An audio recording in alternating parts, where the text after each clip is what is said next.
Hello guys, അസ്സലാമു അലൈക്കും. നിങ്ങൾ മൊത്തത്തിൽ മൂവ് കാണുമ്പോൾ എന്താ വിചാരിക്കുന്നത്? എന്താ അവസ്ഥ എന്നാണ് നിങ്ങൾക്ക് തോന്നുന്നത്? ഫുൾ സെറ്റപ്പല്ലേ? പക്ഷെ പറ്റ കാര്യമുണ്ട്. പിന്നെ ടൈം കാണുന്നത് ടൈമാണ് 3:45. 3:45. 2 പേരുണ്ട്. 3:45 വെച്ചാൽ നിങ്ങൾ വിചാരിക്കും വൈകുന്നേരമാണ്. ഇത് വൈകുന്നേരം 3:45, ഇത് അതിരാവിലെ 3:45. ഞങ്ങൾ ഉറങ്ങിയിട്ടില്ല. യഥാർത്ഥത്തിൽ B.Ed പഠിക്കുന്ന അല്ലെങ്കിൽ B.Ed പഠിക്കുന്നവർക്ക് സ്ട്രെസ്സില്ല, അല്ലെങ്കിൽ അത് എളുപ്പത്തിൽ ചെയ്യാം എന്നൊക്കെ വിചാരിച്ചിട്ട് പുതിയതായിട്ട് ആരെങ്കിലും ജോയിൻ ചെയ്യാൻ വരുന്നുണ്ടെങ്കിൽ അവർക്കുള്ള ഒരു ചെറിയ ഒരു ഉപദേശമാണ്. നമ്മൾ സമയം നമുക്കൊരുപാട് മുന്നിൽ ഇങ്ങനെ വിശാലമായി കിടക്കും. നമ്മൾ ഇതുവരെ എഴുന്നേൽക്കാത്ത സമയങ്ങളിലൊക്കെ എഴുന്നേൽക്കേണ്ടി വരും. എഴുതാൻ ഇരിക്കാത്ത സമയങ്ങളിലൊക്കെ നമ്മൾ എഴുതേണ്ടി വരും.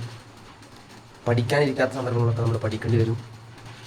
അപ്പോൾ അങ്ങനെ നമുക്ക് സമയത്തെ കൂടുതലായിട്ട് നല്ല കാര്യങ്ങൾക്ക് വേണ്ടി ഉപയോഗിക്കേണ്ടി വരും. ഞങ്ങളിപ്പോൾ 2 പേരും റെക്കോർഡ് എഴുതി അതിലെ കാര്യങ്ങളൊക്കെ പൂർത്തീകരിച്ച്.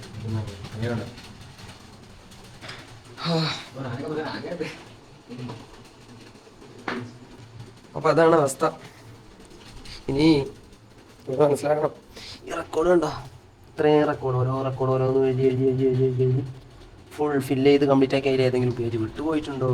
ഇനി ഏതെങ്കിലും പേജ് എഴുതാനുണ്ടോ? ഈ ഏതെങ്കിലും പേജ് വിട്ടുപോയിട്ടുണ്ടെങ്കിൽ അതെപ്പോഴും അറിയാം. ഈ രാത്രി ഉറക്കത്തിൻ്റെ ഇടയിലൊന്നും ശ്രദ്ധിക്കാതെ ഏതെങ്കിലും ഒരു പേജ് വിട്ടുപോയിട്ടുണ്ടെങ്കിൽ അതിനി അറിയാം. അധ്യാപകരെടുത്ത് പോയി ചെക്ക് ചെയ്യാനായിട്ട് കൊടുക്കുക. അപ്പോൾ കമ്മീഷന് മുമ്പ് നമ്മളൊരു മൊത്തത്തിലൊരു ബേജാറാവുന്ന പരിപാടിയുണ്ട്.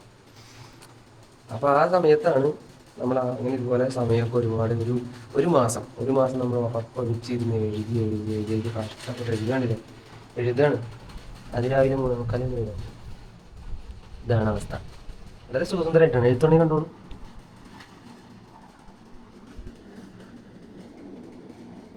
അച്ചടിച്ച പോലെയാണ് എഴുതണത്. ഉറക്കണ്ടോ നോക്കൂ. അപ്പൊ അതാണ് ഗൈസ്, ഇത്രയാണ് പറയാനുള്ള. B.Ed പഠിക്കാൻ ആഗ്രഹിക്കുന്നവർ യഥാർത്ഥത്തിൽ മൊത്തത്തിൽ തുനിഞ്ഞു തന്നെ ഇറങ്ങുക. ഏത് സമയത്തും നിങ്ങളുടെ വർക്കുകൾ കംപ്ലീറ്റ് ആക്കാൻ പാകത്തിന് റെഡി ആയിക്കൊണ്ട് തന്നെ നിങ്ങൾ ഇറങ്ങുക. നിങ്ങൾക്കുള്ളൊരു നല്ല ഉപദേശമായിട്ട് കരുതുക. ഏതായാലും വീണ്ടും അടുത്ത വീഡിയോയിൽ കാണാം. ഇനിയും നമ്മുടെ വീഡിയോസിൽ നമുക്ക് ഇനിയും B.Edമായി ബന്ധപ്പെട്ടുള്ള ഒരുപാട് കാര്യങ്ങൾ പറയാനുണ്ട്. ഏതായാലും നിങ്ങൾ വന്ന സ്ഥിതിക്ക് നമ്മുടെ ഇനി വരുന്ന വീഡിയോകൾ കാണാനും ശ്രമിക്കുക. ബൈ.